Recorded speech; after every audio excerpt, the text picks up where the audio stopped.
Okay, Tortured Toffee here with Everton legend Andy Gray. Andy, thank you for giving me a bit of your time today. I massively appreciate it. My time is anyone who's a toffee. Oh, I appreciate that, mate. I really do. I love that. First of all, I want to ask you about your new podcast, Unleashed, with Richard Keys. It sounds interesting. Can you tell me more about it? Well, I mean, time will tell. We've started. We've recorded our first couple. We'll try and record twice a week, a lot of content, and put it out in different platforms, and we'll see how it goes. I mean, neither of us wanted to come back from Qatar after 13 years and sit in our backsides and do nothing. I couldn't do that anyway. So Keezy said, what do you think? And he's a brilliant journalist. Whatever anyone thinks of Richard, he's a brilliant journalist. And he says, I think we should try this. And I said, yeah, I'm more than happy to try it. Unleashed doesn't mean irresponsible. You know, it doesn't mean we'll be battering everything that surrounds us. It'll be hopefully an honest platform where we might upset one or two with our honesty and what have you, but you know, that's not my fault.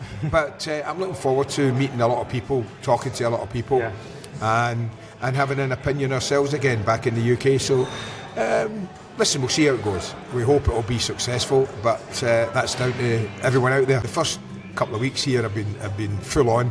We've recorded a lot. I'm up and down from London a lot, and I live in the Midlands, so I better get used to that journey for some time. But it's great. It's great to be back. I have to be honest. I had 13 fabulous years in Qatar. I loved it. Loved the country. Loved the people. It was fabulous. But it was time to come home. I haven't seen enough of my wife, my kids, my grandchildren, and at my age, I better get some time in with them. Yeah, of course. Is it going to be? You're going to have footballers, ex-footballers on, or we're going to do. We're not going to be strictly football. I mean, if there's an off-the-cuff thing, we'll do it. We know lots of people. We have lots of contacts. Listen, football's our bag, and we will have people on, but we hope these will be high-end people. People that don't do many podcasts, maybe, because we've met and know a lot of people after 13 years of working in Qatar and bringing all sorts of fabulous individuals in. We have a lot of friends out there. It might surprise some people, but we have a lot of friends out there, and hopefully they'll come and support us. Okay, great. So this is your first trip as a fan to the Hill Dickinson Stadium to watch Everton today.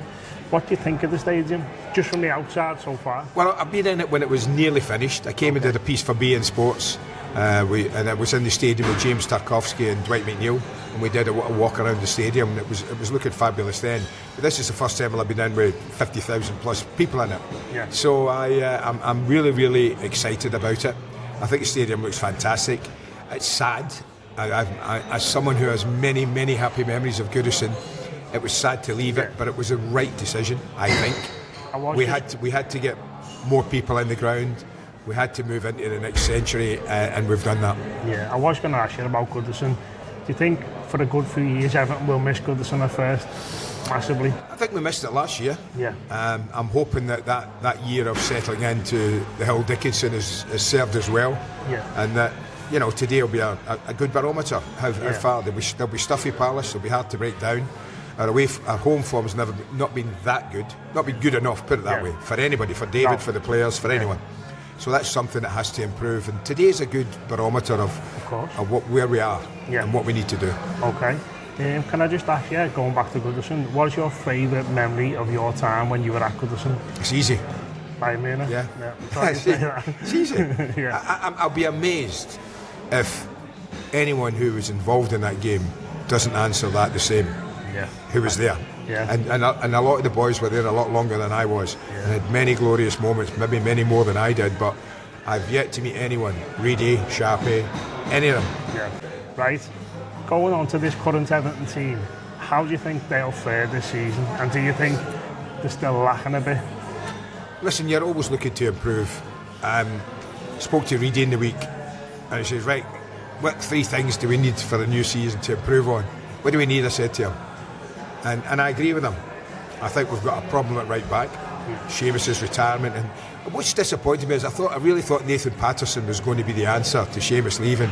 Yeah. He came down from Scotland. I think he was at Rangers, wasn't he? He was Rangers. And I had so many good reports about Nathan's play, Nathan's form, and I was really excited about another Scot being at Goodison and maybe having being at Everton. Guess you. I'm going to do that all the time, aren't I? And that's disappointed me that he hasn't stepped up. So we could probably do. We don't want Jared Branthwaite having to play right back, or others having to shift over from centre back to right back.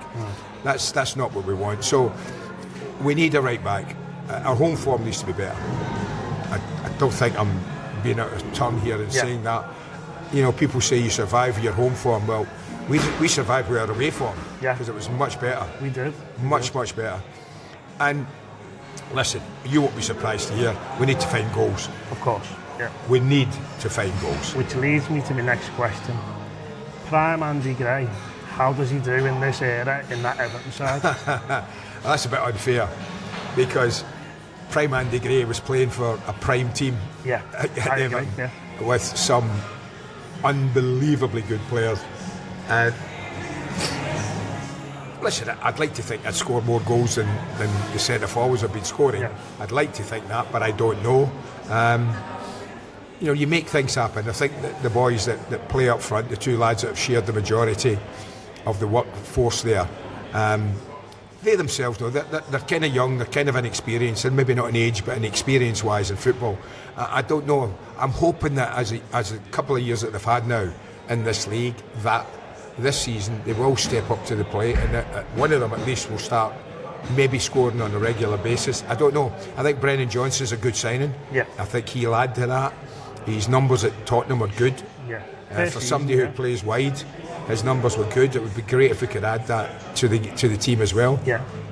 So we need to find those three things. I think at the back we've got a fine selection of centre backs. Left backs, cool. Yeah. We're all right. I think midfield, we're good. Yeah. With James Garner, Dewsbury Hall, I think they're really good footballers in there amongst others. My one question mark is that top end of the pitch, and it's a shame because that's where it really, really matters. Yeah.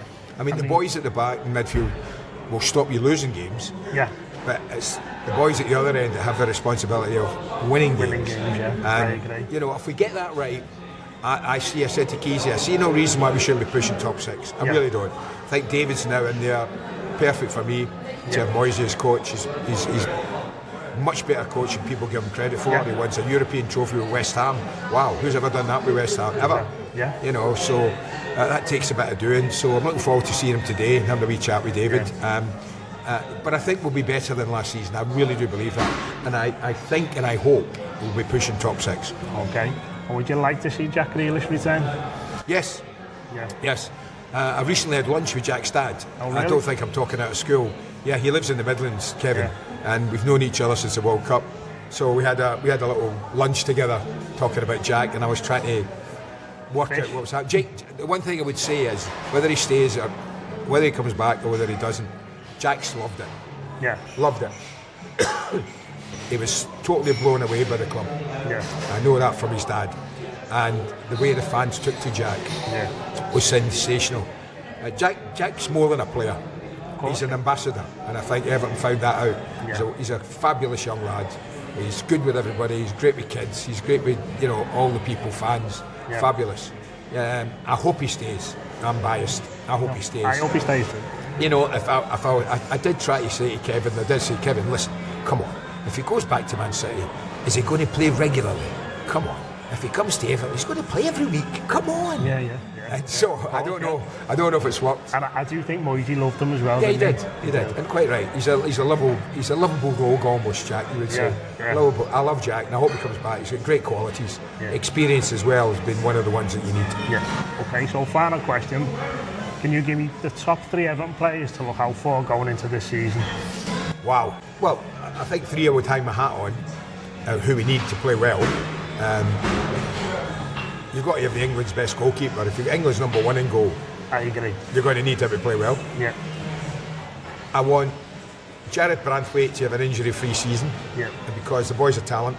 Yeah. There is absolutely no doubt about that. The boy's a talent. And, oh, wow, 3. Maybe Jimmy Garner. Yeah, well, you see, you could say that, Kieran Dewsbury Hall is another one, Ilman Ndiaye. Yeah. These are 3, I think those 3 in particular are where the craft and the guile and the subtlety comes from to open up teams. So take your pick out of any of those 3. If those 3 all play well together, I mean, I should have just named those 3 actually. I think he's done the right thing naming Pickford, because I think Jordan takes a lot of stick from certain quarters at times, and I think that's being England goalkeeper, isn't it? That has been England goalkeeper, but he's not England number 1 for no good reason. Exactly. Because he is good at what he does, and as I say, you need a top centre back in there, and I think Jared is that. And if he can keep himself fit, then we'll be well served there. And then, do you know what? I'm going to wrap the other 3 up in one ball. I'm going to chuck them on the pitch and say, go on, boys. They'll keep the ball out. You get the ball in. Okay, I love it. Thank you very much for your time. Up the toffees, fella. Appreciate Cheers, it, John. Have a good day, mate. Yeah, thank you very much, fella. I'm going to enjoy it.